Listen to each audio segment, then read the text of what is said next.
모델을 통해 자신의 이야기를 하고자 했던 화가들은 점점 나라는 존재에 주목하게 됩니다. 오늘 미술관 가는 길 2부에서는 자화상을 통해 보여주고자 했던 화가들의 모습을 만나봅니다.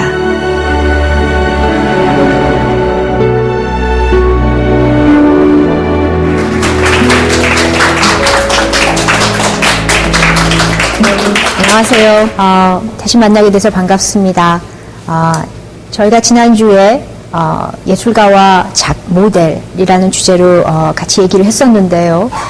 우리가 흔히 알고 있는 것처럼 모델이 그런 작가의 작품을 위해서 고용된 어떤 그런 수동적인 존재가 아니라 작가에게 정말 어떤 그 예술 세계를 확장해주는 그런 좀 없어서는 안 될 좋은 존재였던 것까지 우리가 지난 시간에 같이 얘기했었습니다. 그래서 오늘은 그런데 그런 작가에게 그 외적 자극인 그 모델, 자신의 어떤 욕망을 표현해주는 구체적인 현현으로서의 모델이 아니라 그 내적 성찰에서 나오게 되는 그 내부로의 모델인 거죠, 결국. 그 자화상에 비친 작가의 모습을 가지고 공부를 해보겠습니다. 이 작품은 카라바지오라고 굉장히 많이 알려져 있는 아주 유명한 17세기 활동한 이태리 작가의 그림입니다. 길을 지나가다가 물에 비친 자기의 모습을 봅니다. 그 모습이 너무 아름다워서 그 모습을 사랑하게 되는 거죠. 그래서 그 모습에 빠져서 그 식음을 전폐한 그가 점점 쇠약해져서 결국 물에 빠져서 죽게 되는 것이 이 나르시스에 대한 이야기입니다. 우리가 그 나르시즘이라 그래서 자기에 대한 절대적인 그 사랑이 인간 안에는 다 있죠. 작가들 스스로도 그 자기에 대한 이미지, 자기 이미지에 대한 어떤 그 본질적인 애정이 많았던 사람인 것 같습니다. 특히 이들은 이미지를 공부하는 사람들이고 이미지를 표현하는 사람들이었기 때문에 그 이미지에서 오는 연계 같은 것들이 굉장히 강렬하게 작동하고 있지 않았나 그런 생각을 해봅니다. 너무 유명한 그 작가와 작품이죠. 아마 미술사에서 가장 많이 알려져 있는 오른쪽 작품인 모나리자. 그리고 모나리자를 그린 거의 그 5손가락 안에 꼽는 천재 레오나르도 다빈치의 자화상입니다. 레오나르도 다빈치의 저 그림은 붉은색 펜으로 그린 드로잉인데요. 그 굉장히 깊은 눈매와 그리고 아주 긴 수염을 보면 정말 화가가 아니라 무슨 철학가의 어떤 그런 위상이 아닌가 그런 모습을 느낄 수 있습니다. 그런데 모나리자의 얼굴과 레오나르도 다빈치의 자화상을 이렇게 결부를 시키면요. 놀랍게 얼굴의 이 비율과 전체적인 균형이 거의 맞습니다. 여기서 사람들이 무슨 얘기를 하냐면 어떤 작가든지 자기가 그리는 그림 안에 또는 만드는 이미지 안에 자기의 모습이 삽입되는 거 아니겠는가. 이만큼 작가가 자기에게서 보는 그 자신의 이미지라는 것은 끊임없이 역사 속에서 재현되고 구현되어 왔다 이렇게 볼 수가 있겠습니다. 이 작품은 1500년 이후에 듀러라는 이제 독일의 유명한 화가가 자신을 그렸음을 분명히 보여주는데 너무나 대담하게도 자신의 모습을 그리고 있지만 실은 예수의 도상을 가져와서 자신의 모습으로 표현하고 있다는 점이 아주 놀랍습니다. 신화에 나오는 무슨 신도 아닌 경우, 그러니까 우리 같이 그냥 보편적인 인간인 경우에는 정면상을 잘 쓰지 않았어요. 왜냐하면 정면으로 자기를 보여준다는 것은 굉장히 강한 도상입니다. 제가 보기에 듀러는 그 자의식이 상당히 충만했던 사람인 것 같고요. 그의 본인에 대한 그런 그 놀라운 그 자신감이 이 그림에 잘 나타나 있습니다. 나를 그리고자 하는 욕망, 그리고 자의식의 표현이 화가들로 하여금 자신을 모델로 등장시킨 것이죠. 자화상을 그릴 때 참 많이 필요한 절대적인 도구가 하나 있는데 그게 당연히 거울이죠. 거울을 잡고 있는 자기의 모습을 보여주는 그런 예들이 가끔 있습니다. 근데 이 팔마지아니노의 이 작품은 이렇게 볼록한 면을 가진 볼록 거울에 자기를 비치고 있고 그러다 보니까 이 손이나 이런 부분은 또 굉장히 크게 확대되고 있고 얼굴은 이제 약간 작게 보이고 있습니다. 그런데 이 그림에서 또 하나 놀라운 거는 그림의 프레임이 동그랗다는 거죠.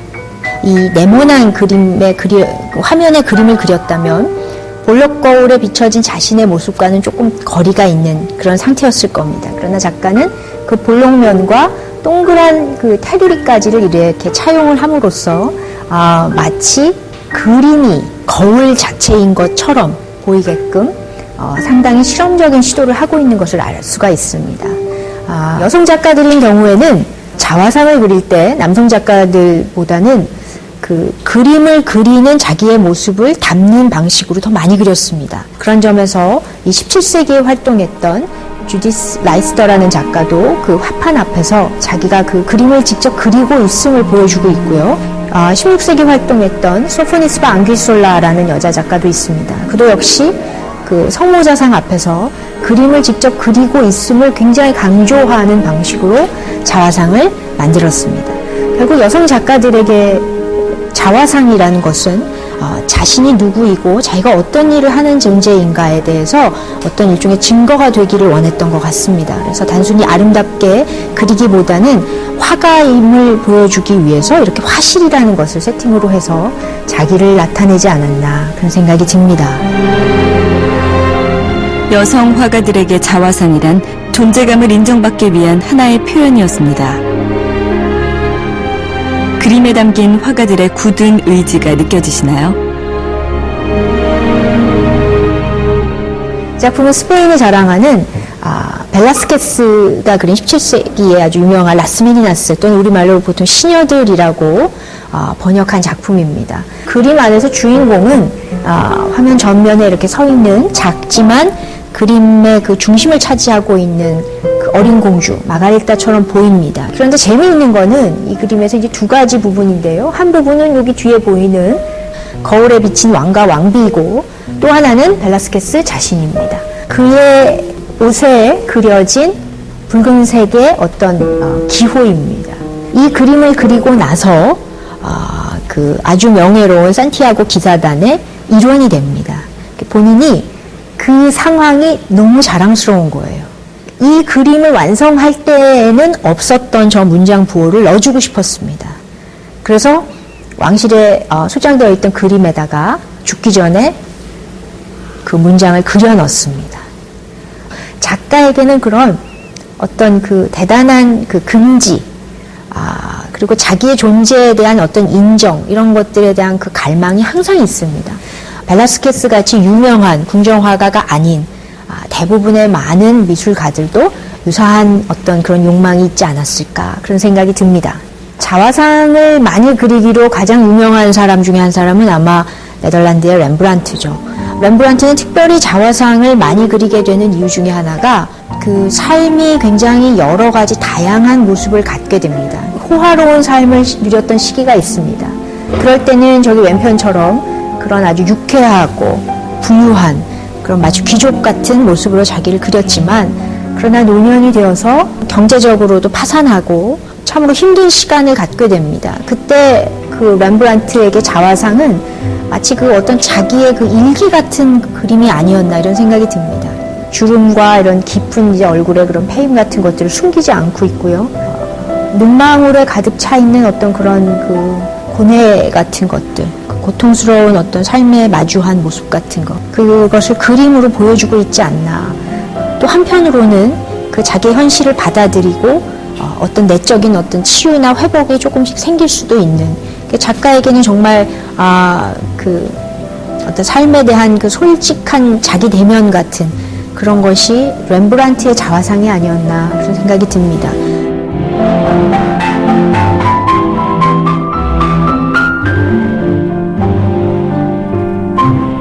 로케이션을 옮겨서 우리가 한국의 그 초상화이자 자화상을 하나 보겠습니다. 인물화임에도 불구하고 목 밑에 부분을 과감하게 생략하고 그 마치 그 수염의 한 털 한 털이 막 살아서 움직이는 것 같은, 무엇보다 이 눈 자체만 가지고도 아주 엄청난 파워를 느낄 수 있는 그런 모습입니다.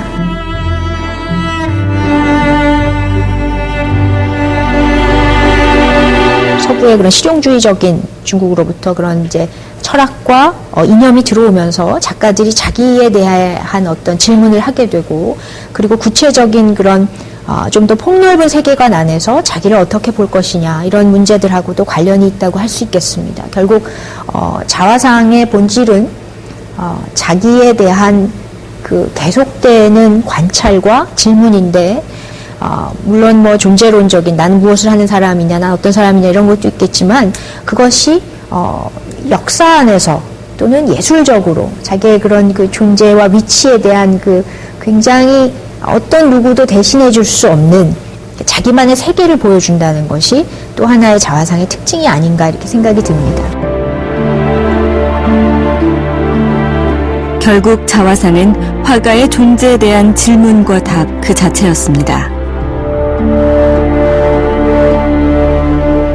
네, 우리가 자화상을 이야기할 때 결코 빠질 수 없는 작가는 그 네덜란드 출신인 반 고흐입니다. 실은 작가로서 집중적으로 생활한 것이 한 5년여에 달할 정도로 어떻게 본다면 전문 작가로서는 짧은 기간을 살다가 죽은 요절한 작가입니다.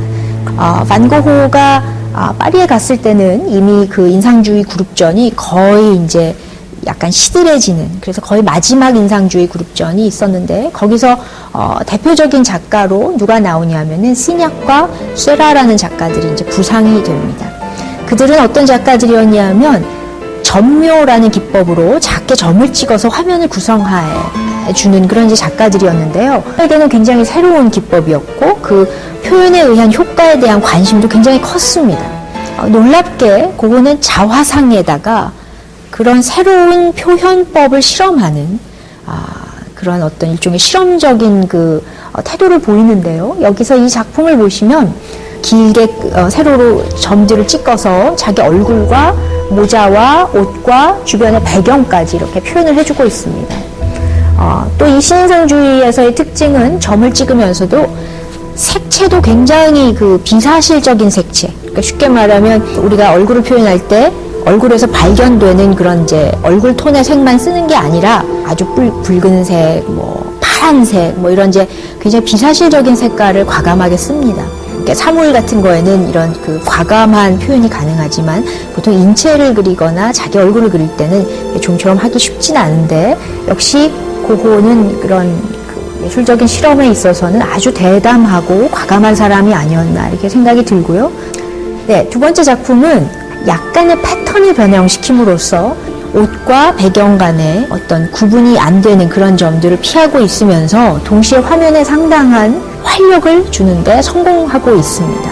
자화상을 그리면서 한 번도 비슷한 방식으로 자기를 그냥 보여주는 것에 초점을 맞추진 않았던 것 같습니다. 그거는 항상 어떻게 하면 화면을 좀 남들하고 다르게 구사할 것인가, 배경과 이 인물의 옷의 관계는 어떻게 묘사하는 것이 옳겠는가, 내지는 얼굴은 어떤 식으로 묘사함으로써 좀 다르게 차이를 둘 수 있을 것인가, 이런 그 상당히 실험적인 그 관심이 있었고 또 그런 실험들을 상당히 성공적으로 진행하고 있었지 않았나 이런 생각이 들고요.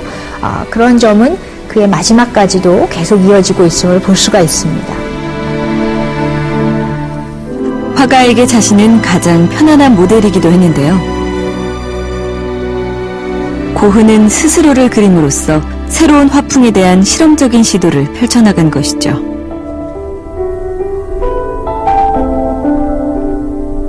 우리가 20세기로 넘어오면은 사진 작품 안에서도 우리는 이제 작가의 자아상을 만날 수가 있습니다. 참 이 작품이 놀라운 점이 있습니다. 여러분 보시면 작가가 거울 앞에 우리 쪽으로 이제 얼굴을 향하고 있습니다. 이렇게 볼 때는 남성 같아 보이죠. 네, 그러나 남성이 아니고 여성입니다. 여성임을 알려주는 그 흔적이 하나 있습니다. 네, 바로 목이죠. 네, 목젖이 없고 이 부분이 이제 여성들처럼 아주 그 골이 깊은 매끄러운 목을 가지고 있습니다. 작가가 자기의 정체성에 대해서 굉장히 끈질기게 질문하는 것이 그의 자화상이라는 점입니다. 작가는 그 거울을 바라보지 않고 대신 관객들을 바라보고 있습니다. 작가는 마치 우리에게 물어보고 있는 것 같아요. 내가 어떤 성별의 존재일까요? 작가는 자신을 사회적으로나 심리적으로 여성이라고 보진 않았던 것 같습니다. 본인이 스스로 동성애자였고 그런 어떤 그 전통적인 기준의 여성이라는 어떤 성별에 대해서는 전혀 구애받지 않는 굉장히 특이한 어떤 존재였습니다. 그래서 마치 전통 거울은 전통적인 모습을 반영하지만 결국 새로운 거울이 달린 카메라죠. 사진기의 그 앞에 렌즈를 바라보며 그냥 고전적이고 관습적인 성을 거부하는 자신의 모습을 담아내려고 노력하고 있는 단계가 바로 그의 자화상에 비춰진 모습이 아닌가. 계속 이제 자기를 다른 존재로 분장하거나 변장하고 그 자신을 보여주고 그럼으로써 그 자기 스스로도 남들과 같지 않은 정체성에 대해서 스스로 질문하고 답을 얻기를 원했던 그런 과정을 담아내고 있는 것이 아닌가 이런 생각이 듭니다. 그래서 자기 안에서의 여러 가지 다양한 그 변환들, 우리 아까 말했던 어떤 심리적, 감정적, 그 다음에 삶에서 오는 뭐 물질적, 관계적 이런 단계들을 굉장히 진솔하게 보여주려고 노력하고 있는 것이 또한 자화상입니다. 그러면서도 끊일 수 없는 그 자화상의 욕구는 마지막에 클라우드 가운이 보여줬던 것처럼 과연 나는 누군가, 그리고 어떻게 하면 내가 내 작품 안에서 정말 나를 가장 진짜로 보여줄 수 있을까에 대해서 누구보다도 치열하게 고민함으로써 자화상을 만들어내지 않았는가. 자화상을 통해 자신의 존재를 표현하고 작품 세계에 대한 끊임없는 질문을 던졌던 화가들. 결국 화가 자신은 가장 중요한 모델이자 내면을 정직하게 담아내는 거울이었습니다.